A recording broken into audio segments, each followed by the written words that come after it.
All right, good afternoon, everybody. We're going to get started with the Health and Human Services Subcommittee. At this time, y'all, we only have one readout, which is the Maryland Department of Health, Behavioral Health Administration, and we'll ask Ms. Naomi Camaro to give us the readout. Thank you, Mr. Chair. Good afternoon. My name is Naomi Camaro. I'm the budget analyst with DLS, and I'll be presenting the fiscal 27 budget for the Behavioral Health Administration. In fiscal 27, the budget for BHA decreases by 3.8% to $3.9 billion. Turning to page 6, there's a couple of measures we pulled out from the Managing for Results data that BHA submits annually. The first is related to utilization of the public behavioral health system, which serves individuals who are Medicaid eligible but accessing non-Medicaid eligible services, as well as individuals that are uninsured. The chart on page 7 shows that utilization of the PBHS has been increasing year over year between fiscals 2021 and 2024. The next measure is MOUD utilization among these participants in the PBHS seeking treatment for substance use disorder. So that's Exhibit 2 on page 8. MOUD is medication for the treatment of opioid use disorder. While the number of people seeking SUD treatment has been increasing among this population between fiscal 21 and 24, the proportion of those using MOUD has been decreasing. One thing I want to note is that this data is only available through fiscal 2024, and that's because of ongoing data issues due to the transition to the new Administrative Services Organization. We've asked BHA to comment on whether these measures will be reported at a later time in this current fiscal year, or if fiscal 2025 data will be absent from future MFR submissions.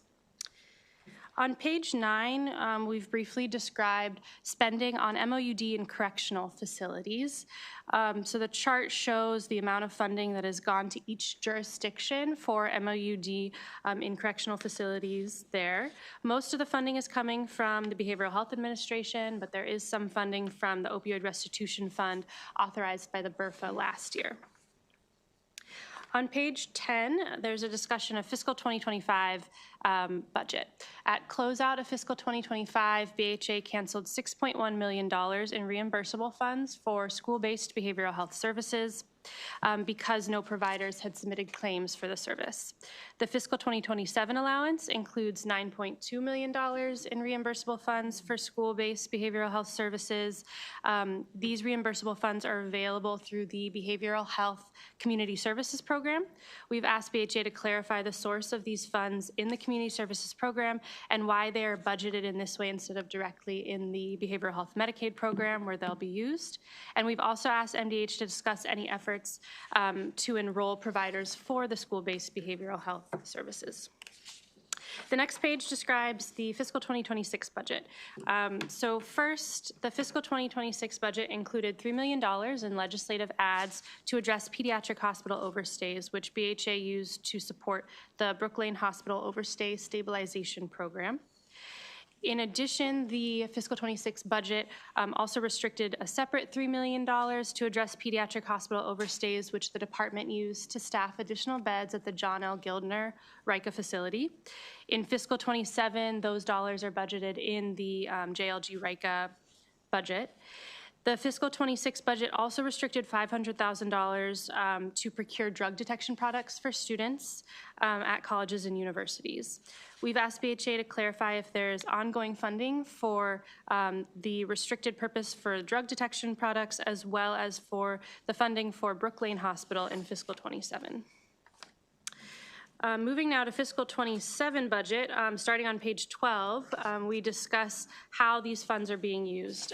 So a majority of the funding is allocated to provider reimbursements. The pie chart on page 13 shows how that's broken up. So a majority of that $3.5 billion is going toward the Behavioral Health Medicaid program. There's smaller chunks of funding for state-funded Medicaid, so individuals who are eligible for Medicaid but accessing services that are not reimbursable by Medicaid, and services for the uninsured population.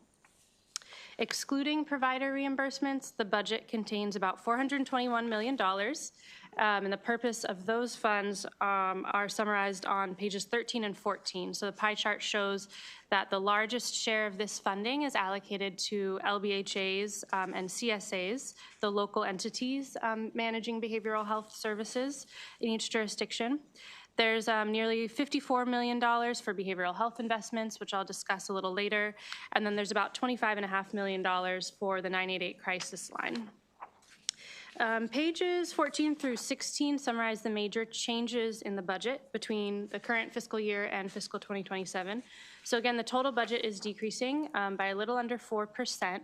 And that is driven in part by spending in fiscal 26 on fiscal 25 costs. There's about a net of $52 million in the fiscal 26 budget to cover fiscal 25 expenditures, not including the deficiency to cover the fiscal 25 shortfalls in the Behavioral Health Medicaid Services Program.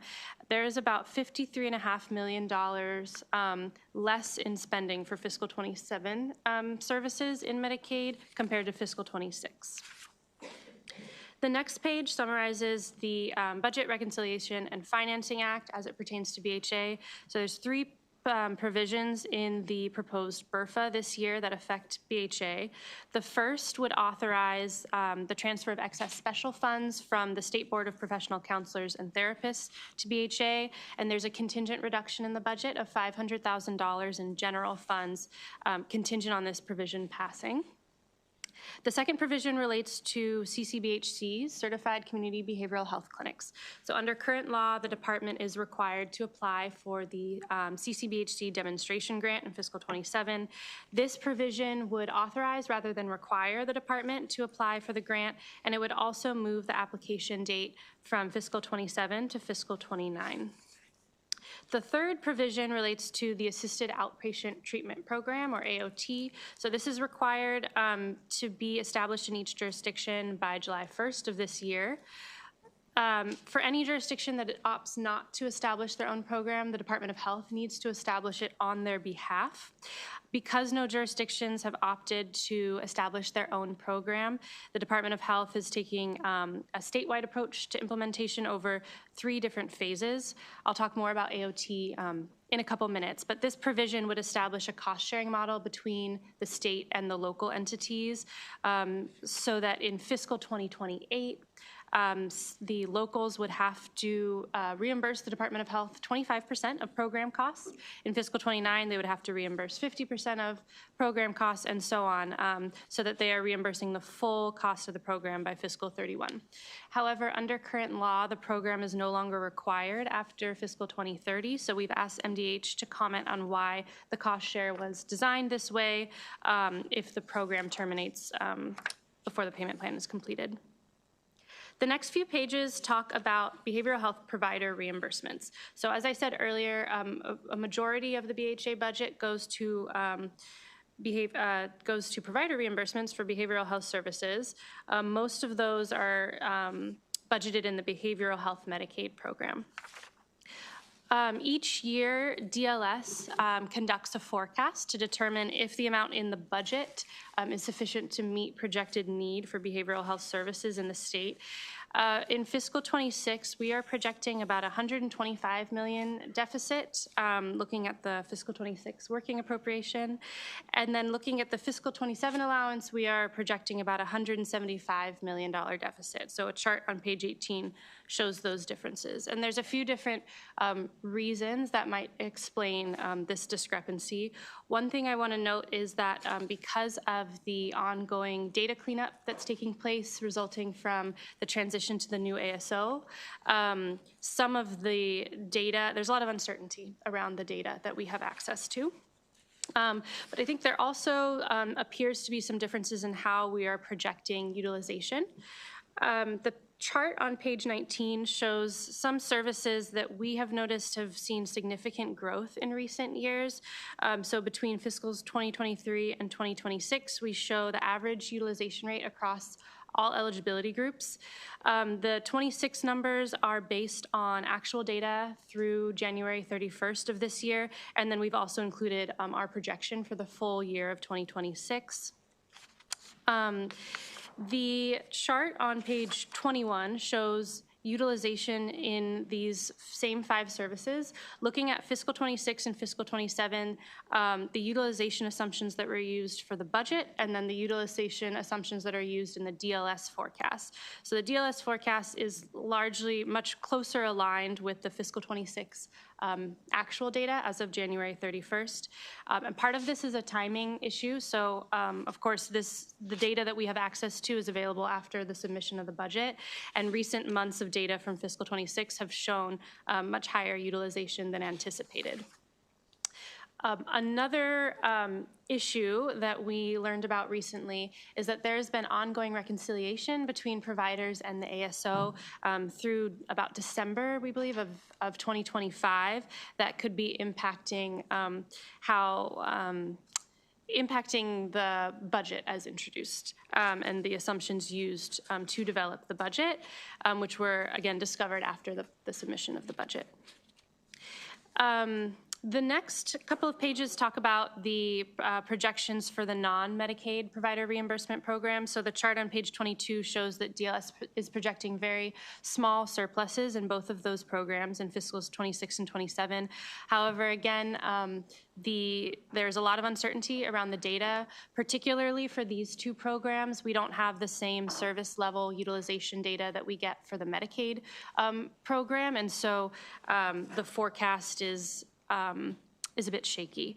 There have been requests in the past to receive this data for these programs, but we haven't been able to get that from the department to date, and then the ongoing data cleanup efforts have further complicated that. In addition, when we were reviewing some budget data, we noticed $45 million reduction in fiscal 25 labeled ASO provider forgiveness, which could be distorting a bit of the growth we've seen between fiscal 25 and fiscal 26. We've asked MDH to clarify if that $45 million reduction is related to provider reimbursements and why the reduction was made. The next section talks about provider oversight. So in general, provider oversight authority is split between Behavioral Health Administration and the local behavioral health authorities and core service agencies who work regularly with providers, who conduct site visits and assess the quality of those providers.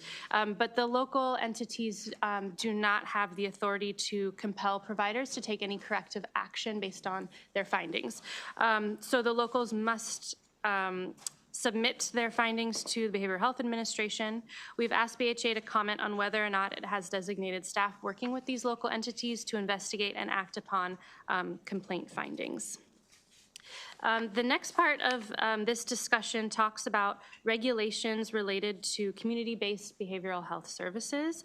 Legislation last year requires MDH to submit reports on its revisions to the regulations. This work is ongoing, and we've asked MDH to comment on the status of the regulations. Next, I'll turn to personnel data, which is discussed on pages 24 and 25. In fiscal 27, BHA has 27.94 additional contractual full-time equivalents compared to fiscal 26. 11.5 of these FTEs are allocated to the Assisted Outpatient Treatment Program care coordination teams, which will begin in fiscal 2027. We've asked MDH to discuss the functions that are supported by the remaining 16.44 contractual FTEs. Next, I'll talk about vacancies in BHA. So as of December 31st, BHA had a vacancy rate of 27.7% and 60 vacant positions.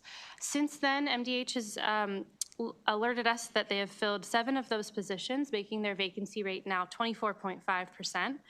However, given that there's still a pretty significant gap between the 12% vacancy rate needed to meet budgeted turnover in fiscal 27 and the current vacancy rate, we are recommending reducing funds to reflect a higher expected vacancy rate of 15% in fiscal 27. Next, I'll turn to the issues, starting with Certified Community Behavioral Health Clinics, or CCBHCs. So this discussion describes what CCBHCs are, how they work. This model was introduced by SAMHSA several years ago to expand access to high-quality behavioral health services throughout the country. And the chart on page 27 shows the different funding pathways that states have to participate in the program. So there's planning grants that states can apply for to help them plan for and sort out how the model can work in their state. Maryland currently has an active planning grant through SAMHSA right now. Then once states complete the planning grant, they can apply for a demonstration grant where they pilot these clinics. And then following the demonstration period, they can apply for a state plan amendment or a waiver to make this model a permanent part of their behavioral health care system. Clinics can also apply for what are called expansion grants from SAMHSA, which provides grant funding to allow them the flexibility needed to carry out all of the requirements of a CCBHC. However, if the state is not under the demonstration model, they do not qualify for the enhanced federal match, and they also are not able to bill using the prospective payment system, which offers a daily or monthly rate for services, no matter how many services are rendered on each day or within each month. The next couple pages talk about the requirements, what goes into being a CCBHC. So there's requirements around staffing, the types of services offered, the availability of services, as well as service quality and data reporting. The chart on page 29 shows the different states that have participated in either the planning or demonstration grants through SAMHSA for CCBHCs. And then starting on page 30, we've discussed CCBHCs in Maryland. So there's the BRFA provision that I mentioned earlier. Under current law, Maryland would plan to apply for the demonstration grant in fiscal 27. But if this provision passes, they would be authorized rather than required to apply for it, and the application date would be pushed out to fiscal 2029.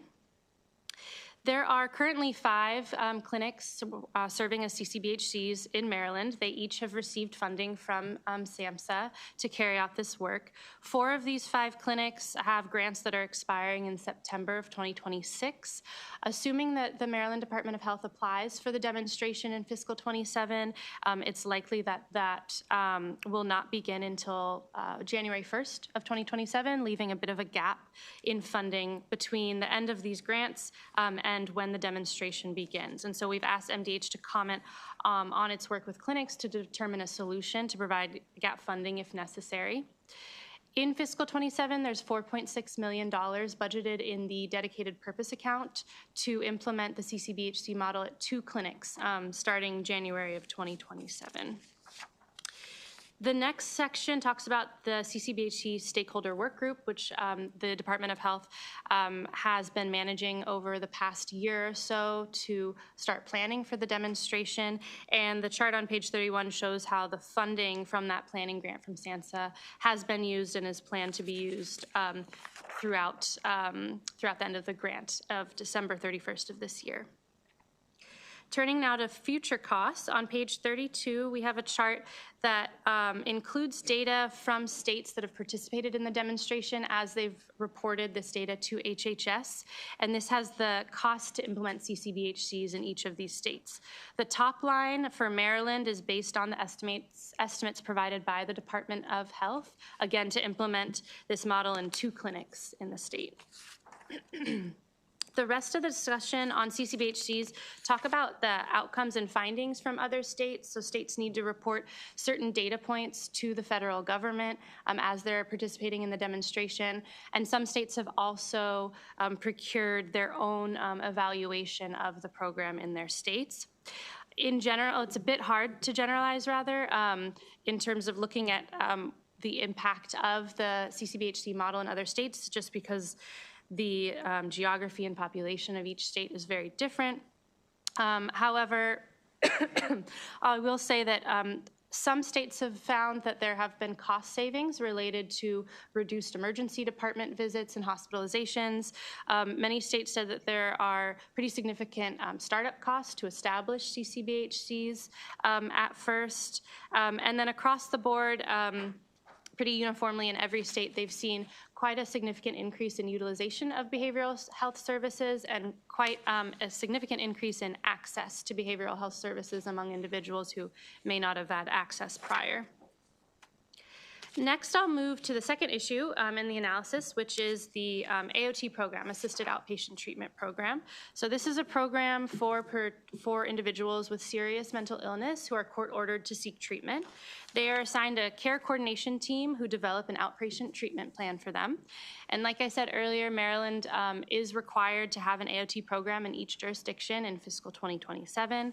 The Department of Health, because they are needing to implement the program throughout the state, have chosen to take a phase-in approach throughout fiscal 2027 by region. And so that is described in the chart on pages 36 and 37, looking at which counties belong to each region and when their planned phase-in date is.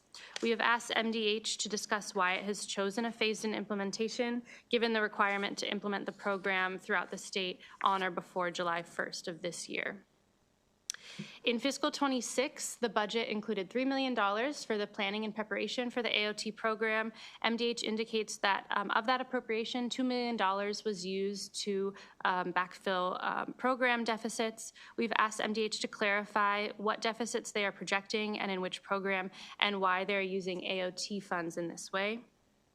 In fiscal 27, there's $6.7 million allocated to the AOT program, including $4.2 million for the AOT care coordination team services. The exhibit on page 38 shows the amount of funding for the AOT care coordination teams in each year's fiscal 27 through fiscal 29 by phase. In addition, SAMHSA does support states as they're standing up their AOT programs. MDH has been awarded 2 SAMHSA grants in fiscal 26 for AOT implementation. We've asked MDH to comment on the total amount of these awards, if they're included in the working appropriation, and if they intend to apply for a future SAMHSA funding opportunity that is forthcoming in the coming months. The next issue we've discussed is related to the ASO, the Administrative Services Organization. As of January 1st, 2025, BHA now uses Carillon as their ASO contractor.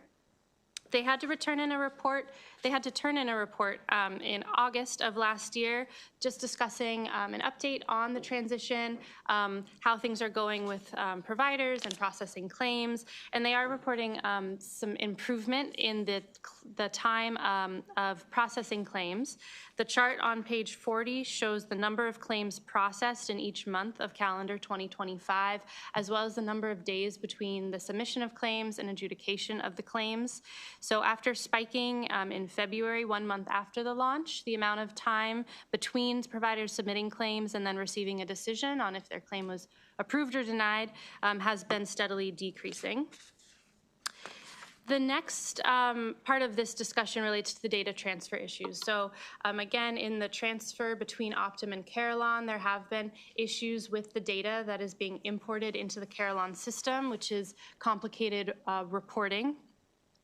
And this really impacts across various measures, including the MFR measures I mentioned earlier, but it's also complicating for the non-Medicaid provider reimbursement programs, as we've been asking for that data for some time, and now it's become even more challenging to get. And so DLS is recommending restricting funding pending the submission of monthly non-Medicaid provider reimbursement data. We've also recommended adopting committee narrative, requesting a report with an update on the ongoing transition to Carillon. Lastly, I'll just mention that there was an audit report released in October of 2025 looking at BHA and the Maryland Medicaid's program oversight of the prior ASO, Optum. There are 4 repeat findings in this audit, mostly related to MDH's failure to ensure that the claims that were paid by Optum were proper, as well as Optum's, or lack of oversight over Optum's overpayments to providers, and Optum's failure to review and properly audit claims to ensure their eligibility. Next, I'll discuss behavioral health investments. So the fiscal 27 allowance includes about $54 million for behavioral health investments. This is funding that is budgeted to support services and programs that don't have a funding source in other areas of the budget. The chart on page 42 shows the amount of funding that's been included in the budget since fiscal 2024, and then the amount of actual spending. So in fiscal 2024 and 25, this underspending was due to program delays in BHA. In fiscal 26, the department has spent or is planning to spend all but about nearly $17 million, which is included in a planned reversion in this year's budget plan. And that is due to, that is just in order to align with actual spending. In fiscal 27, there's $17.1 million from this program budgeted as reimbursable funds that will be used in the Behavioral Health Medicaid Services Program for crisis-related services, school-based behavioral health services, and the Medicaid reentry waiver. We've asked MDH to clarify the purpose of the remaining $36 million of the fiscal 27 appropriation for this purpose. And we've also asked MDH to indicate if the funding in the fiscal 27 budget will continue to fund the purposes for which some of these funds were restricted in fiscal 26. So that was what I mentioned earlier related to addressing pediatric hospital overstays and the drug detection products. Lastly, I'll talk about the Behavioral Health Workforce Investment Fund. So legislation in 2023 established the Behavioral Health Workforce Investment Fund to support recruitment and retention of the behavioral health workforce. A report released by the Maryland Healthcare Commission in October 2024 found that to meet current need for behavioral health services in the state would need at least 18,000 more individuals to participate in the behavioral health workforce. They also included some recommendations related to how to invest in the workforce, how to strengthen the workforce, including putting money into this workforce investment fund. To date, there has not been any funding in the fund. In September 2025, MDH shared plans to develop a workforce development center to try and address some of these issues with the behavioral health worker shortage.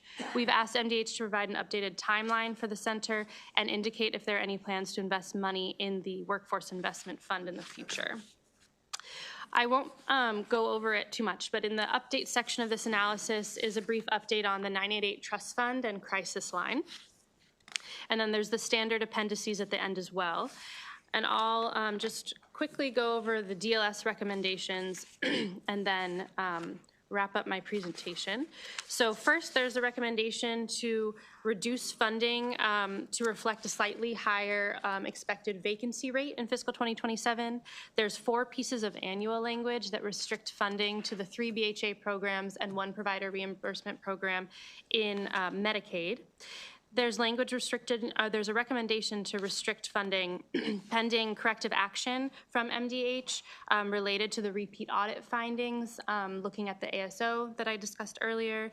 There's a recommendation to restrict funding pending the submission of the fiscal 28 budget with the provider reimbursements for the uninsured population budgeted separately from the rest of the community services program funding.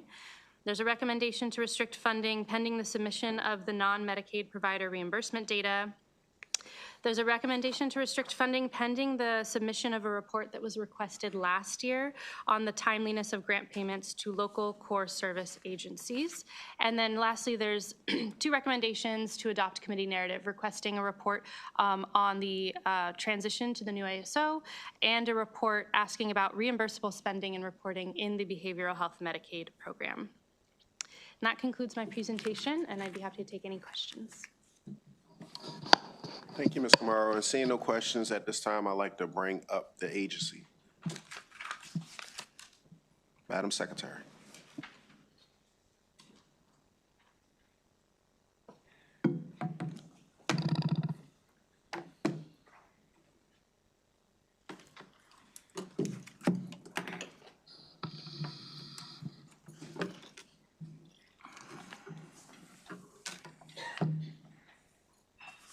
Great, thank you, Chair McCray and members of the subcommittee.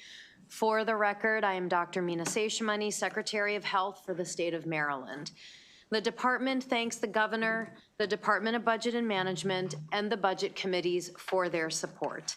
And we thank the Department of Legislative Services for its insightful budget analysis of the Behavioral Health Administration. I'm pleased to be joined today by Acting Deputy Secretary Dr. Rachel Talley and also Ms. Sonia Chesson, Senior Advisor to the Secretary, to discuss the fiscal year 2027 budget. Across the department, we are working to improve health across the lifespan, and behavioral health services are a cornerstone of this work. The governor's budget continues to make investments in Maryland's behavioral health services with $3.9 billion total funds budgeted in fiscal year 2027 for the Behavioral Health Administration and Behavioral Health Medicaid. Maryland's Public Behavioral Health Administration helps to ensure that more than 330,000 Marylanders receive mental health and substance use treatment services annually. I'd like to highlight a few areas before turning it over to Dr. Talley to walk through the responses to the DLS questions. First, Certified Community Behavioral Health Clinics, or CCBHCs. CCBHCs are designed to ensure access to coordinated, comprehensive behavioral health care and are required to serve anyone who requests care for mental health or substance use, regardless of their ability to pay, place of residence, or age, focusing on crisis care, integrated physical and behavioral health, and coordination for vulnerable populations like veterans and youth. They operate a no wrong door approach to service provision. The department has received a no-cost extension from the Substance Use and Mental Health Services Administration, or SAMHSA, to extend the CCBHC planning grant to December 30th, 2026. And we are appreciative of the governor's 2027 budget allowance of $4.6 million in a DPA to ensure resources are available to support a future CCBHC demonstration grant application following the current planning grant period in the spring of 2028. Next, I'll turn to assisted outpatient treatment, or AOT. Assisted outpatient treatment is an intervention that provides court-ordered care to individuals with serious mental illness who have demonstrated difficulty engaging in treatment. The department has engaged in multiple efforts to implement a robust AOT program, including stakeholder engagement through multiple advisory groups, the development of draft regulations, as well as program, clinical, and operational guidance, and the successful procurement of vendors for training and assessments. The fiscal year 2027 allowance includes $6.7 million for the administration and implementation of AOT programs across the state as we begin our phased-in approach, which Dr. Talley will discuss further. And third, how we are looking to protect BHA investments. Last year, the Behavioral Health Administration released the first ever roadmap to strengthen Maryland's public behavioral health system for children, youth, and families, done in partnership with the Maryland Coalition of Families and Manat Health. This roadmap will address gaps in mental health and substance use services with specific recommendations on how to improve the system to better support our communities. Continued investments in BHA allow the department to continue meeting the 5 goals and 10 recommendations that are in the roadmap. The governor's budget also includes $54 million in funding for various investments in Maryland's behavioral health services, including 24-hour mobile crisis teams, initiatives to reduce hospital overstay for pediatric behavioral health patients, support for the bed registry and referral system established by House Bill 1121 in 2020, discharge initiatives at state behavioral health hospitals, and support for crisis stabilization centers in Montgomery and Prince George's County. I'd also like to highlight the administration's work to meet strategic plan goals by distributing over 400,000 doses of naloxone through the Overdose Response Program. By partnering with community-based organizations and local health departments to distribute free naloxone and overdose education, this program has saved lives across our state. So thank you for providing me with an opportunity to highlight a few of the areas of the Behavioral Health Administration and the work that we do to continue to protect Marylanders. We look forward to working with you, members of the Maryland General Assembly, our advocates, and our communities as we pursue together our collective vision of a high-quality healthcare system that produces the best possible health for Marylanders across their lifespan. I'll now turn it over to Dr. Talley to address the specific budget questions in the DLS analysis. Thank you very much. Thank you, Madam Secretary, and thank you, Chair McCray and the members of the subcommittee. The department thanks the governor, the Department of Budget and Management, and the budget committees for their support. And we thank the Department of Legislative Services for its insightful budget analysis. I will now go through our responses to each of the questions raised by DLS. I am going to begin with recommended action number 2, only because recommended action number 1 I'll address in the course of responses throughout the narrative. So starting with recommended actions 2 through 5, which all relate to restricting the appropriation for the 3 BHA funds, LO102, LO103, Q03, as well as the Medicaid fund Q10, to be expended only within those 4 funds. So the department does concur with all 4 of those recommendations. For recommendation number 5, add language restricting funding pending corrective action from the Maryland Department of Health and a report confirming the status of each repeat audit finding. The department does concur with that recommendation. Number 6, add language restricting funding pending the submission of the fiscal 28 budget, which includes a separate program for provider reimbursements for the uninsured and the underinsured. So the department does concur with that recommendation in terms of the submission of the fiscal year 28 budget. We do respectfully request that the funding not be restricted. For recommendation number 7, add language restricting funding pending the submission of non-Medicaid provider reimbursement data. The department does concur with that recommendation.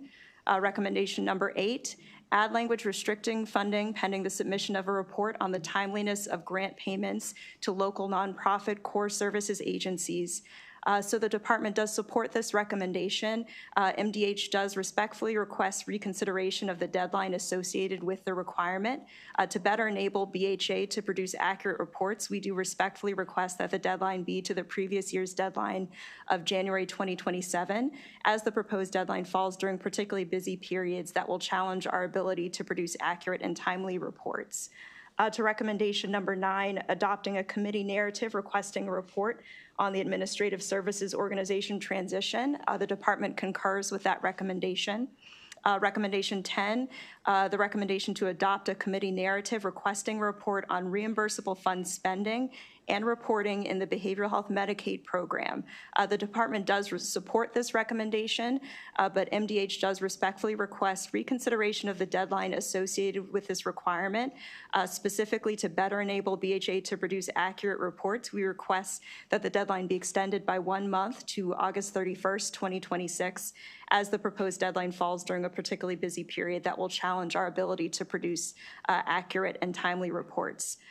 To recommendation number 11, add language restricting the fiscal year 26 deficiency appropriation for the 4 funds Q10, MLO102, LO103, and Q103. The department concurs with this recommendation.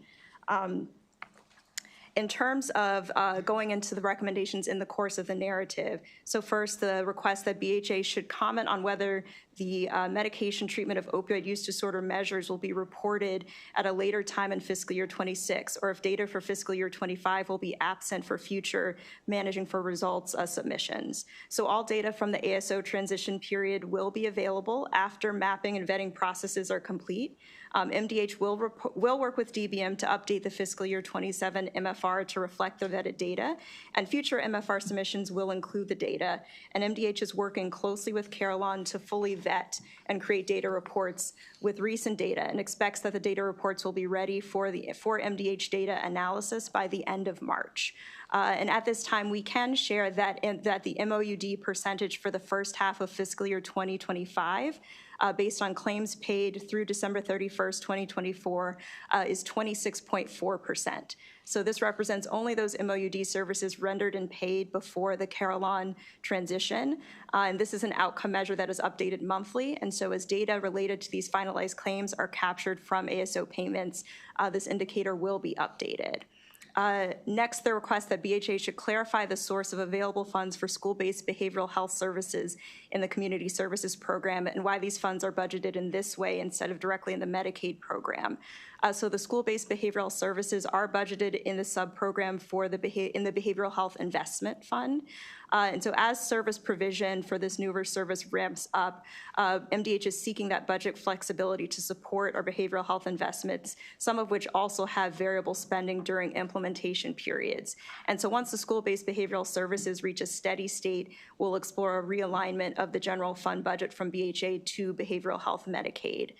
In terms of our efforts to enroll providers in these services, so beginning January 2025, as part of our efforts to expand behavioral health in schools, local education agencies have been eligible to receive reimbursement for certain school-based services for behavioral health provided to Medicaid-enrolled students. And so that's specifically services delivered by school psychologists and social workers that can now be billed by the LEA to the MDH Medical Assistance Program.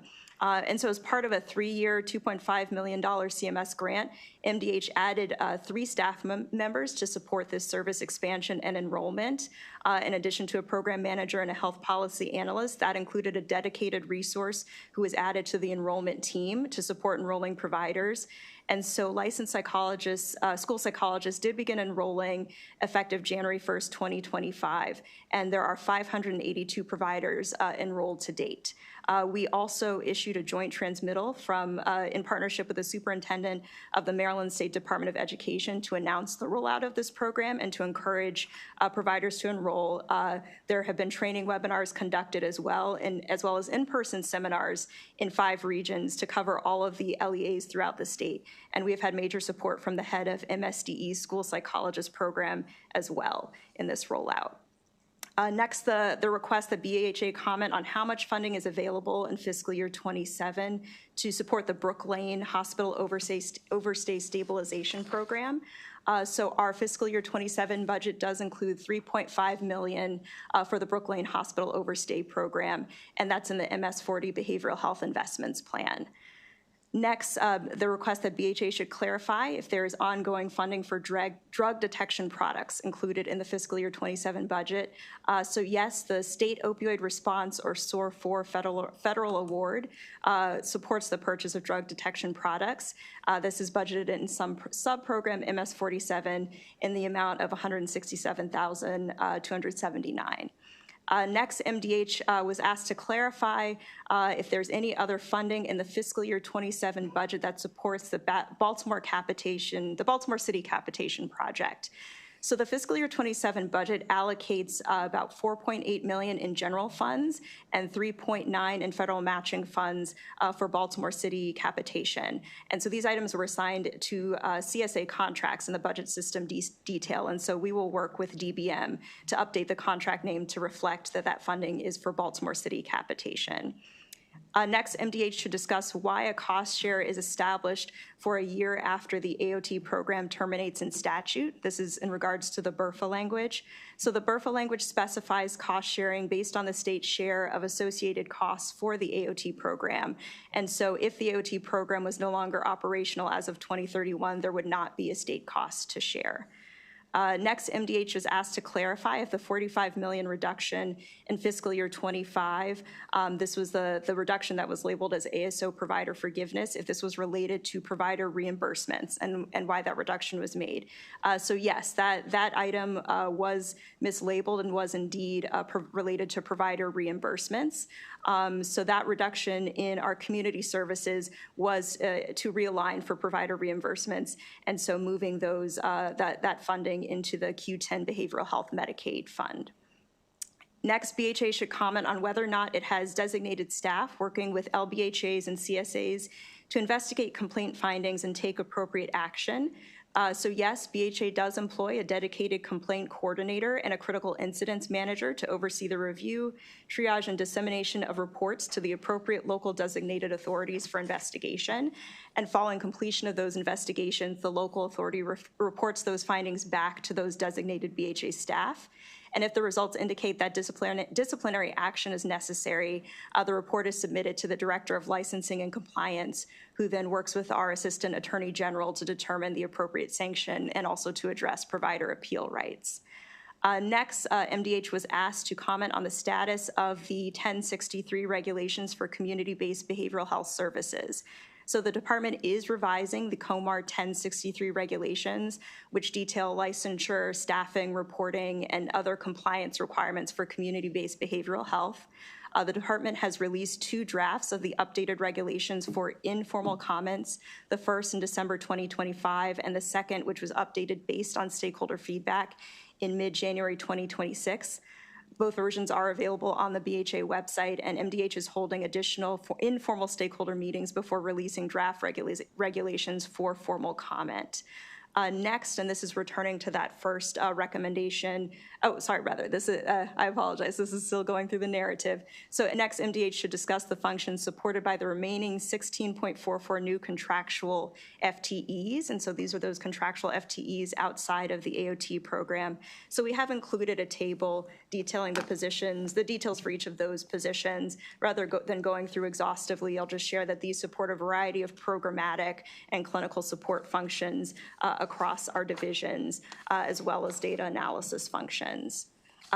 Next, and this is returning to that recommendation number 1, where DLS recommends a reduction of $725,000 to reflect a higher amount of savings from an expected turnover rate of 15%.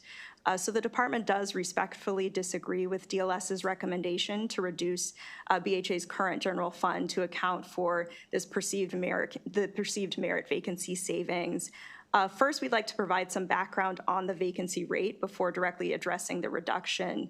BHA had 46 new merit positions authorized in fiscal year '25, and so receiving that many pens at once did drive up BHA's vacancy rate by nearly 20% to 39.7% in December 2025. Our vacancy rate, BHA's vacancy rate has fallen steadily since then as positions have filled to 26.9% as of February 28th, or 55 vacant positions. We would like to note that the General Assembly has already reduced BHA's current year general fund payroll budgets by $1.1 million in the fiscal year 26 budget bill. And this reduction carried forward into BHA's baseline general fund target for fiscal year 27. And so in this way, the General Assembly has already reduced fiscal year 27 budgets in BHA and throughout the department to account for perceived vacancy savings. Next, we note that BHA's vacancy rate rising above budgeted turnover does not translate into future further budget savings. A majority of the vacant merit positions, 36, are in the BHA program direction, which is a program which has a projected payroll deficit in the current year, in large part due to the Section 38 and Section 41 budget reductions. And so the reduced funds were needed to support hiring new employees at steps above budgeted levels. And so these proposed reductions would drive the BHA program direction budget further into deficit by taking away budget resources tied to vacant positions that are underwriting the cost of filled merit positions whose collective payroll costs are above the budgeted level. And additionally, the additional annual salary cost for merit positions filled above the budget level is $865,760. And on average, these positions are filled at 4.7 steps above the budgeted step. And further, as the DLS analysis indicates, we do have 35 vacant positions in various stages of recruitment. And so the proposed reduction would limit MDH's ability to proceed with active recruitments as well as future hiring efforts. And filling these vacancies is crucial not only to maintaining current service levels, but for strengthening BHA's overall operations. These positions relate to federal block grant management, licensing, compliance, local planning, and so additional staff are needed as well for our fiscal and grant management, which can support the timely awards, provider payments, our reporting, and other related activities. And so overall, these positions are vital to BHA's mission. Next, a question that the request that MDH should provide an update on its work with clinics to determine a solution to provide bridge funding to CCBHCs if necessary. So we do note that the services delivered by current CCBHC entities are individually billable in our current Medicaid system. SAMHSA has also confirmed that the expansion grantees can reapply for expansion grantee funding or apply for no-cost extensions for unexpended grant funds. MDH is exploring the request for bridge funding from the current CCBHC sites should expansion federal funds not be awarded. Next, MDH is asked to discuss why it has chosen a phased-in implementation for AOT, given the statutory requirement to implement in all jurisdictions on or before July 1st, 2026. So the decision to adopt a phased-in approach to AOT was in response to robust feedback from local jurisdictional leadership recommending a phased-in approach with initial pilot regions as the optimal pathway for program success, given the complex cross-sector nature of the AOT program. The department is firmly committed to the plan to ultimately roll out the AOT program statewide by the end of fiscal year 27. Next, the MDH should clarify the deficits that it is projecting in which program and why funds for the AOT program are being used in this way. This was the part of the analysis related to AOT funds being used for projected deficits in our public behavioral health service-funded services. So in recent months, the department has seen a large increase in ASO reimbursement costs across BHA community services, state-funded Medicaid, and behavioral health Medicaid. And so these expenditure increases are driving up projected costs for the current year above the budgeted levels, inclusive of budget bill deficiencies. And so some of these services where we're projecting the largest deficits include substance use disorder residential and ambulatory services, psych rehab services, inpatient, as well as community-based outpatient services. So the current year budgeted funds tied to the AOT program were available to offset these expenditures in part due to the timing of the plan phased in for AOT. With the remainder of the fiscal year 26 budgeted funds for AOT to support program implementation costs for one region, not all three. And the department also notes well the connection between AOT and ASO reimbursed services, given the expectation that a significant proportion of AOT treatment plan services will be provided through the public behavioral health system.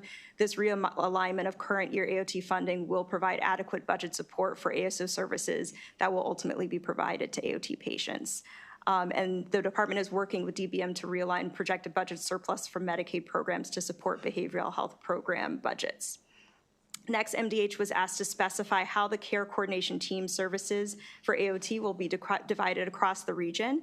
So MDH has developed projected staffing models for year one of each proposed region based on our year one projected capacity. We'll note that importantly, the year-over-year volume of AOT patients in each region is challenging to predict given the new pilot nature of the program, and there's limited comparable information available from other states due to differences in their statutory staffing requirements for AOT. As such, modifications could be required. However, our projection include one AOT program director, anywhere between 0.4 to 0.8 FTE of psychiatrist time, 2 to 3 case managers, and 2 to 3 certified peer recovery specialists in each regional program. Next, MDH was asked to comment on the total amount of the 2 fiscal year 26 SAMHSA awards for AOT, and if they are included in the fiscal year working appropriation, as well as we were asked to indicate our intention to apply for the forthcoming SAMHSA grant AOT opportunity. So MDH was awarded 2 SAMHSA supplemental funding opportunities. They are included in the fiscal year 26 working appropriation, and they included a 1-year supplemental award through the Community Mental Health Services Block Grant of $416,515, as well as an increase in the department's existing SAMHSA PATH award in the amount of $11,303. And MDH is closely monitoring the AOT, the forecast for the AOT SAMHSA grant opportunity, and does intend to apply once this opportunity is open. Next, MDH was asked to clarify the purpose of the remaining $36 million of investment funding in fiscal year 27. In addition, MDH was asked to indicate if the fiscal year 27 budget will continue to fund purposes for which funds were restricted in fiscal year 26. So we did include Appendix A, which includes details of the behavioral health investment spend plan for fiscal year 27. The 2 restrictions, the fiscal year 26 budget restricted $3 million of the spend plan for pediatric overstays, and we'll note that the fiscal year 27 spend plan does include $3.5 million to address pediatric overstays through the contracts with the Brooklane program. And lastly, MDH was asked to provide an updated timeline for the Center for Excellence for Children, Youth, and Families, and indicate if there are plans to invest any money in the Workforce Investment Fund in the future. So development of a comprehensive financing plan to maximize the efficient use of federal and state funds has not begun yet. However, initial steps have been taken to map existing Medicaid funding streams, including those supporting the expansion of the 1915I and EPSDT services under CHIP. And so a revised financial plan is not fully developed, but current efforts are focused on optimizing existing funding sources. And so with that, happy to take your questions. Thank you, Madam Secretary, and thank you, Madam Deputy Secretary. A couple quick asks, and then I'm going to jump into some questions as I was reading through the testimony. With the AOS transition, I know that you all said that the data, the mapping will be done end of March, but I wanted to make sure that what I was reading was, is that inclusive of 2025, or is that just going forward? So that is, I would probably have to take that back specifically as far as which dates that will be. So I can certainly take that back to our data team and bring back an answer. I appreciate you. And then in reference to the Workforce Investment Fund, if you can get back to us in reference to some form of a timeline, that would be very helpful. Yeah, absolutely. I love to read through the testimony of folks that send a written because they go after you all, and I just want to get you all to comment a little bit. In reference to the RICA beds, it sounds like funding was already appropriated for intended 5 additional staffing in the administrative budget for the John L. Giltner Regional Institute for Children and Adolescents. As of today, the bids haven't been placed. If you guys can just comment on that. Sonia, you want to take that? Sure. Thank you for the question, Chairman. So it's 31 additional staff for a 5-unit bed, and we are in the process of hiring that staff. So the announcement's been out, and we're hiring up for that. If you could get with Ms. Camaro to give a timeline, that would be very helpful. Absolutely. There was another piece of testimony that talked about 988, and if you wanted to just comment on 988. So just generally or anything specific to? They basically was talking about monitoring, and it looked like it was some level of thought in reference to out years, but they wanted to focus on the now. So if you can stay in that space. Sure. I might generally say that we are 100% committed to the 988 system, that we see it as a critical part of the crisis continuum. And so that is a statewide initiative that we will remain committed to. Okay. The next ones is in reference to the CCBHCs. It sounds like in New York, CCBHCs generated a 61% decrease in the number of clients using inpatient services. If the department has collected the Maryland grantees outcome data to calculate hospital savings for fiscal year 2025. So thank you for the question. So one, I'll say we've been pleased to work in partnership with our current CCBHCs as part of our planning grant process. So we have not independently collected that information to report at this time. We are working on that required JCR to come out in May, focused on cost-benefit analysis for CCBHCs. I do know that some of our current CCBHCs, of course, have shared some of their own information and data in terms of some of the outcomes that they have seen. Thank you, and this may fall into that question when I'm asking, because they did ask, they submitted it. Are the cost of the state technology upgrades and any state hires to supervise the program under the federal match? I'm sorry, could you repeat the question one more time? I think that they're saying is the technology and the hiring, is that a part of the federal match, as I read the question? That's how I'm interpreting it. Like, is that sort of eligible for federal matching services? Yes. That piece I do want to take for the record and get back, to just be sure I have that accuracy there. Okay, perfect. Senator Augustine. Thanks. Your last question does match a little bit of what I wanted to ask about, which was the MIT DP that you all listed in the appendix of the nearly 15 million. Can you explain a little bit of what that is? I'm sorry, Senator, could you maybe repeat which piece? At the very, very end of your presentation, in the appendix, FY 2027 Behavioral Health Investment Spend Plan. Okay. So it's like the very last item, Medicaid match, MIT DP backfill on like $15 million. And it may be in keeping with what the chair was just talking about? Absolutely. So I'll say in general, we have several funding streams in our SPAN plan that are focused on the state match for certain behavioral health Medicaid services. I'd like to take back and get back to you that specific line that you're referencing. Okay, thank you. Staying on the appendix, you all have a number of things associated with the state hospital, and these are actually some functions. I just need to understand.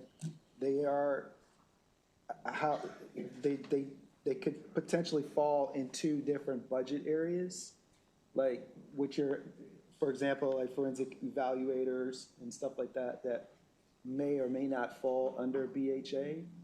Can you help me to better understand? You don't have to do that now, but if you would, like my understanding is that these would potentially fall under a different budget than where you're putting them in your list here. And so I just would want to know sort of how that works out. Yeah, absolutely. I'd say probably as just that sort of detailed line by line, I think we'd be happy to get back to you with and take that for the record. And I can say in general that we use several elements of our spend plan to try to support sort of some of the community-based elements of state hospital discharge and work towards decompressing that wait list. I know that there is sort of like a wavy line there between the two, the insert. So if we could just get some more clarity on that and how these may or may not fit here, I would appreciate that. Yep. And I just want to just piggyback on what the chair said about the Workforce Investment Fund. I mean, you know, not because I was a sponsor of that, but just how we know we have an issue, right? Shouldn't we be doing something about it? I'm just saying. And we do stuff by putting resources towards it. That's when we can do things. Right. I don't know if you guys agree with that or not, or you want to get back to me on that, that's fine too. I certainly agree with that sentiment, of course, that we see workforce as critical to building the behavioral health continuum, and understood as far as that investment fund specifically, that we can certainly circle back in terms of planning. I can comment in terms of other workforce-related efforts where we've had a focus has included funding through our SOAR program in terms of peer support specialists related to substance use care, support for consultative services that enhance the mental health services and support, things like the BHIP program in the pediatric space, the MAX program in the addiction space. So I'd certainly say that other elements of our budget, I think, are reflective of a commitment to workforce, but absolutely heard in terms of the importance of that investment fund. And if I may, Senator Augustine, I would also add that behavioral health workforce is a priority bucket for our rural health dollars that we're getting from CMS, which we got those dollars after we had to put in our budget, information, so it's not reflected in our budget. But of the $168 million that we got, we plan to invest in things like peer recovery coaches, community health workers that are also key to the behavioral health workforce, as well as standing up apprenticeship programs with the Department of Labor. So there's that bucket of funding as well that will be going towards the behavioral health workforce. Thank you. Thank you, Madam Secretary. Thank you, Madam Deputy Secretary, and to your team. At this time, there's no more questions. We are going to take public comment, if that's okay.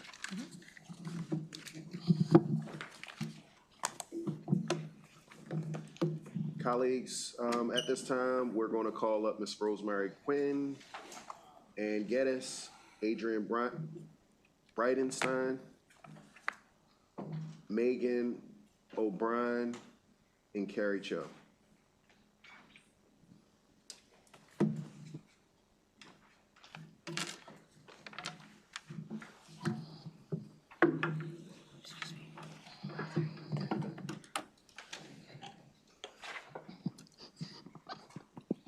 All right, I'm going to kick us off. Good afternoon. I'm Adrienne Bridenstine, Vice President of Policy and Communications at Behavioral Health System Baltimore. Thank you for hearing our testimony today. For those who aren't familiar with us, Behavioral Health System Baltimore is a nonprofit, and we are the local behavioral health authority in Baltimore City. We are MDH's local arm for overseeing and managing the public behavioral health system in Baltimore City. I just want to focus my comments briefly on three things.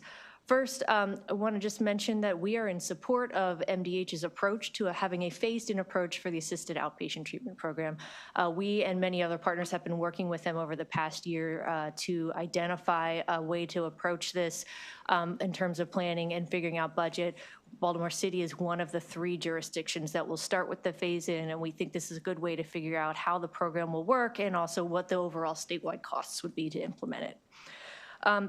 Second, I'll just want to focus on also our support for CCBHCs. We have 2 of them in Baltimore City. We think they are a fantastic model as we are, as a collective, trying to elevate quality of care across the system.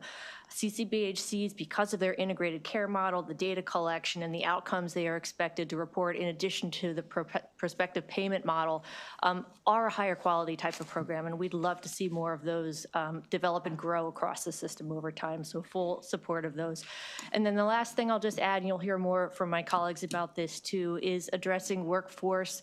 Behavioral health providers, again, have not seen an increase in reimbursement rates, and we do urge that the committee consider having a 3% reimbursement rate increase in this year's budget to help address workforce. With the rising costs of inflation and operations, we hear regularly from programs about how they're trying to tackle that issue. We are concerned that they may need to scale back services at a time when we know we need more. So thank you for hearing my testimony today. Thank you, Mr. Chair, subcommittee members. I'm Ann Geddes with Mental Health Association of Maryland. I want to start by thanking the Behavioral Health Administration for the work they've done this past year with limited resources, including working on expansion of CCBHCs, rollout of AOT, and we're especially grateful for the investment, sustained investment they've made in mobile response and stabilization services, which are so critical for children and youth. MHAMD supports full funding for the Behavioral Health Administration, and we request a modest 3% funding increase for public behavioral health system services and behavioral health grants in FY27. This is a necessity. The need for quality mental health and substance use care has never been greater. All indicators show that both children and adults are experiencing behavioral health concerns at record-breaking numbers. While the ability to access care is becoming increasingly difficult, many providers are leaving the field. The extent of the behavioral health workforce crisis in the public behavioral health system was well documented in a 2024 legislatively mandated work group report. And low pay is the #1 reason for the workforce crisis. Medicaid rates have not kept pace with salary increases outside of the public behavioral health system. And with growing inflation over the last few years and no increase in funding, the situation has become more acute, and this is unsustainable. Last year, the state, like last year, Maryland is again facing a budget shortfall. We know that challenges you are facing and understand the difficult decisions you have to make. We believe a 3% funding increase for community behavioral health care is a sensible decision. Thank you for your attention. Thank you, Chairman and members of the subcommittee, for allowing me the opportunity to testify. My name is Rosemary Quinn, and I'm here to represent Be More Clubhouse.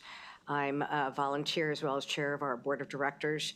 For those of you who may not be familiar with us, we are a nonprofit and a licensed PRP, and we serve adults who are experiencing serious and persistent mental illness in the Baltimore area. We are the only accredited clubhouse program in the state of Maryland. The clubhouse model rests on a pretty simple but critical belief that people living with mental illness don't just need clinical treatment. What they also need is a community, an opportunity to contribute, and a purpose, no different from the rest of us who are not suffering from mental illness. At Be More Clubhouse, our members run the program alongside our staff.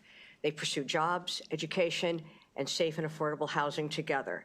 Research both in the Baltimore area as well as clubhouses nationwide and globally produce the same results.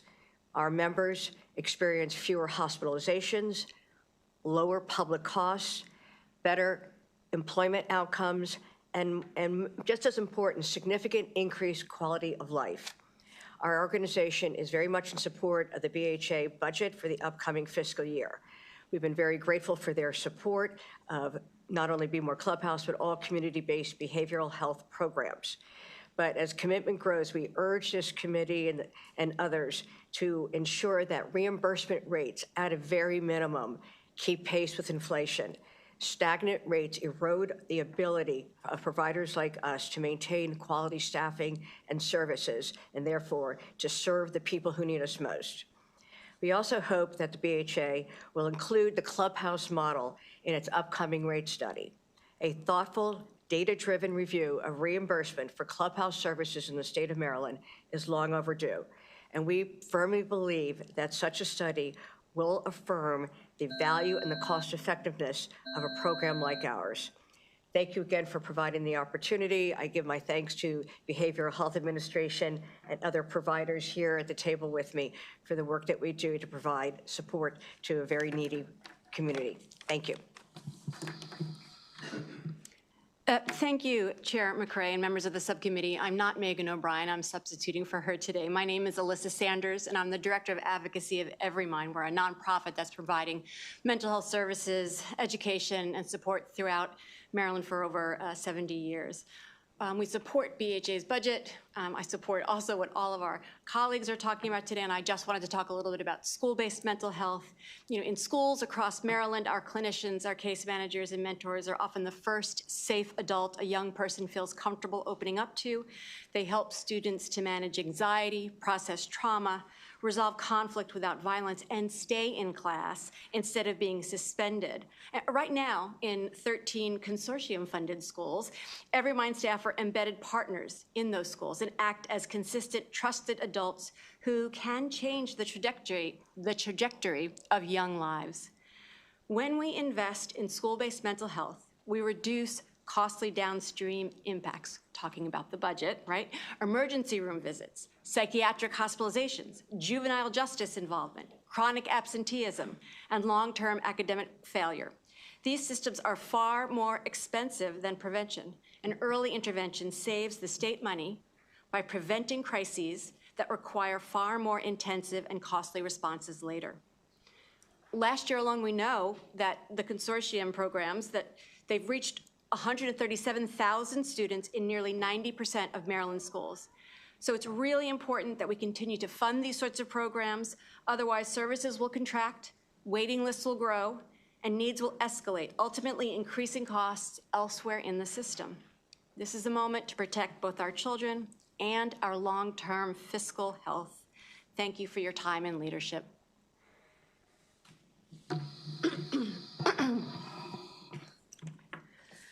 Good afternoon, Chair McCray and subcommittee members. I'm Carrie Guthrie, CEO of Cornerstone, one of the original CCBHCs. We provide behavioral health services in Calvert, Charles, St. Mary's, and Montgomery counties. The governor's budget keeps Medicaid rates flat for behavioral health, while MCOs and hospitals get increases for a total of $453 million. It is community treatment that keeps people out of hospitals. We are already expecting losses from H.R. 1 and recertification that results in insurance churn and clients losing their Medicaid, which means providers will not get paid. We are struggling with poor cash flow and a lack of fiscal resources. Many of our programs have not fully recovered from COVID. Our clinic lost over 400 clients during that time because many did not want to switch to telehealth. Supported employment lost at least 30% of their clients during COVID while people weren't working. We have not given raises to all of our staff in 3 years. Salaries are insufficient. We lose staff to government, schools, and hospitals. Turnover rates were as high as 40% during COVID. Licensed positions in our clinics take 3 to 6 months to hire. Intake for new clients has been closed in multiple programs because we don't have the staff to serve them. And without those staff, we've actually had to shrink program capacity. ACT by 100 clients, residential crisis by 8 beds, and behavioral health homes by 250 clients. We urgently request a 3% rate increase to Medicaid rates. For behavioral health, that is less than $50 million, or about 10% of the $500 million that MCOs and hospitals received. Community behavioral health providers keep people out of these hospitals and save millions in Medicaid. Please help us maintain these services to our most vulnerable residents and include a 3% rate increase in the budget. Thank you. And thank you all. Thank you for your leadership. Ms. Quinn, you'll be proud to know that I'm familiar with the clubhouse. I think, We appreciate your support, Senator. Yep, I think I talked to Jason, and I believe Dr. Seshamani has already been there. Haven't been here a year, but she's already been to the clubhouse, and just want to say thank you again. We're very appreciative of all all. your support. Yeah. Oh, please, Senator Zucker. I was going to say, Mr. President, you guys, I mean, you remind me so much of each other. I can. Well, the reason why I say that is I know, Senator McCray, Mr. Chairman, that it is both the priority of yours and the Senate President to be more. Yeah. You know, we really appreciate that, because one of the things I probably failed to say is that, you know, we are the only clubhouse in the state of Maryland, and we should grow. We know that the need exists throughout the state, and, you know, there's probably 250 clubhouses throughout this country, and many of our neighboring states have multiple clubhouses. But certainly, that takes, unfortunate funding in addition to other good intentions. So once again, I appreciate it. You know, I just realized it went from the 45th to the 46th is what it is. Colleagues, seeing no further questions, I'm going to call up the next witnesses. Katie Rouse, Shannon Hall, Stephanie Slowly Little, last Jacqueline Helms.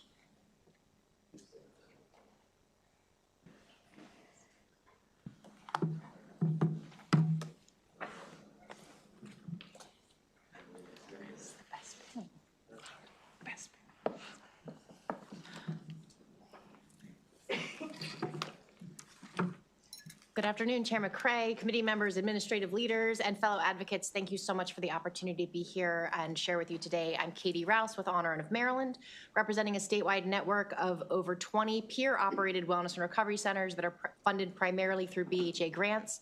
And this support and partnership with the administration has extended for over 3 decades. With a lot of gratitude for the insights that are already been offered and will be offered, I'd like to use this time to speak about peer support and the importance of non-clinical recovery services in the BHA budget. Last year, our network served over 10,000 Marylanders living with serious mental health or substance use needs, which is up from about 7,000 the year before.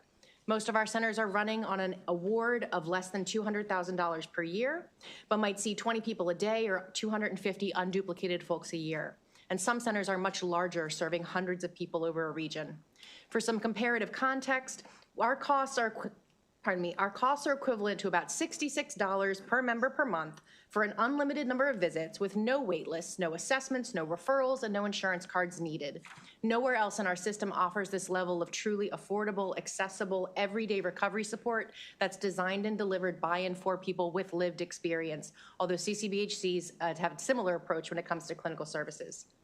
Our network does a lot with a little, and we're very grateful for the past provider increases that have boosted our budgets, but like our clinical colleagues, we're still understaffed and overloaded with people seeking support, especially now with changes in policy, coverage, and eligibility criteria. Grant-funded programs like ours are essential, cost-effective, and our doors stay open to everyone. We serve people who struggle to access traditional services due to fear or stigma or just financial barriers, but we can de-escalate crises, divert hospitalizations. We can fill gaps in our system with innovation and with flexibility, and we achieve great returns on the investment. But most importantly, we help Marylanders reclaim their lives and reconnect with treatment, housing, education, employment, community, and purpose. But we need your support to keep up with the rising costs of just keeping the lights on and retaining staff who deserve to be paid a living wage for their heart, hope, and hard work. So we respectfully ask for full funding and that 3% increase that will prevent us from falling further behind. Thank you so much for your time and your support. Okay. Good afternoon, Chairman and Senators. I'm Shannon Hall, Executive Director of the Community Behavioral Health Association of Maryland, representing our 95 members delivering addiction and mental health treatment across the state. On 3 different occasions, Maryland's General Assembly has directed the administration to pursue the Certified Community Behavioral Health Clinic, CCBHC model in Maryland. I'm here to ask you to send that message a 4th time. The majority of our members' federal capacity building grants so they can develop the CCBHC services expire on September 30th. They will lose the staff they've hired and the services that they deliver around the capacity, around the CCBHC capacity, unless they receive bridge funding and timely pursuit of the CCBHC demonstration project. These are detailed in my written testimony, but we're looking for some support from and direction from this administration and this assembly in moving that forward. I also want to comment on the adequacy of the behavioral health budget. DLS looks at 3 variables for you in analyzing the adequacy of the funding. They look at utilization, enrollment, and provider rates to determine if the funding is adequate. And I'd like to add a 4th variable for your consideration, the need for services. We know it's growing in Maryland. Maryland already ranks 31st in the country in terms of youth needing with substance use disorder, and we rank a shocking 49th in the country in youth with depression. If we leave these needs unmet, they don't evaporate. We see the repercussions in our schools and our hospitals and our jails. Last year's flat funding resulted in half our members operating at a deficit, and this year's flat funding means providers will be shrinking capacity, as you've heard. We can't grow the gulf of unmet need. We ask for your support for ensuring a 3% rate increase. Thank you.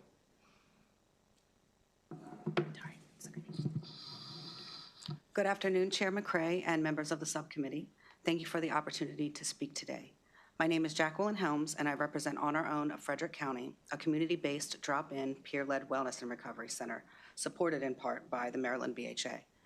I serve as a certified peer recovery specialist and the program and outreach manager, and I am here in strong support of continued and increased investment in community-based behavioral health services.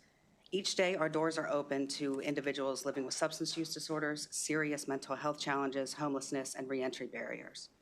In February alone, we recorded 1,186 check-ins, 221 unduplicated, and nearly half of those self-disclosed being unhoused. Behind every number is a person in need of stability and support.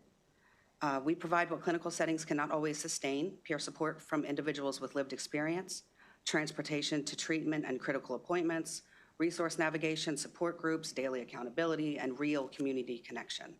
Over the last year, our utilization has doubled, but our staff has not, and we remain stretched thin as more people turn to us for support. While we are beyond grateful for prior rate increases, we respectfully request a 3% increase in BHA funding to sustain peer recovery services reentry support, workforce development, flexible operational capacity. When community supports are underfunded, emergency rooms fill up, law enforcement becomes the default response, incarceration increases, families fracture, relapse risk rises. This is not only a public health issue, this is a fiscal responsibility issue. Recovery is not built inside hospital walls alone, it's built in community. I see it every day.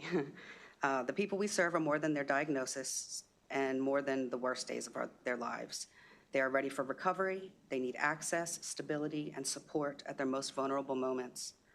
And when you fund community-based recovery, you fund safer communities, stronger families, lives rebuilt with dignity. Please invest in what is already working. Thank you for standing with Maryland families who deserve dignity, stability, and the chance to heal. Good afternoon, Chair McCray, distinguished members of the Health and Human Services Committee. My name is Stephanie Sully-Little, and I am fortunate to be the new Executive Director of NAMI Maryland, an organization that represents 11 affiliates across the state and a network of over 60,000 families, individuals, and community-based organizations that serve and provide free educational support, training, and support groups for the state of Maryland. I like to affectionately call us, in this behavioral health system, we are the then what? We stand with families through their hardest times and we never leave them. We respectfully support the budget support for the Behavioral Health Administration, and we ask kindly that even through these tough budgetary times, that we do not walk back the critical needs to serve Marylanders in their greatest time of need. We also want to highlight a few things for this committee's consideration. I'm in agreement, and we are in agreement with all of that our colleagues have said before us, but would love for you to consider with AOT that we consider what cost sharing looks like. As a person who's also worked at the local level, we understand what it means to implement programs at the local level. So when we talk about implementing an effective use of AOT, it has to be something that everyone works together sensibly to implement. And so cost sharing needs need to be shared amongst the state and the local communities. We also agree with the expansion of CCBHCs. We recognize that for our membership, having one place to go to get comprehensive and collective services is critical for people who cannot afford to take off jobs and cannot always be at various appointments. We need to make healthcare accessible, and CCBHCs is a way to do so. We also stand firm with our colleagues to say, please consider increasing the provider rate by 3%. Frankly, if you do not compensate providers at the rate that they need to be, they don't get the services, and the people we need don't get the care. So we just ask that you kindly consider those things and stand with us as we try to fight the need to increase mental health services within the state. And I thank you for your time and your consideration. And just want to, say no questions or comments, just want to lean in and say to each and every person that testified, all of the advocates, thank you for what you do, not just for your organizations, but more importantly for the state of Maryland as a collective. Dr. Session, just thank you as we wrap up these hearings. Coming to, oh, yep, I was rapping. Senator Augustine.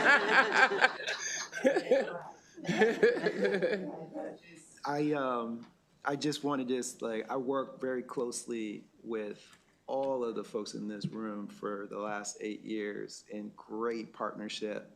And I really am so grateful for all that you all do for the people of this state. Thank you, Senator Augustine. All right, Madam Secretary, he was stopping your shine. But I just want to say thank you for your leadership as we wrap up these budget hearings. And Dr. Talley, one of the things that you recognize, especially just congratulations on your Senate first hearing, but more importantly, you realize that this is the best chamber because you saved it for last. And Ms. Camaro, as we do wrap up, we cannot thank you enough for just helping us to see it more clear. Just for your insight and being that person that we can lean on to help us, guide us in the right direction. Colleagues, seeing no other further questions or comments, this ends hearings for HHS, and we will see you tomorrow.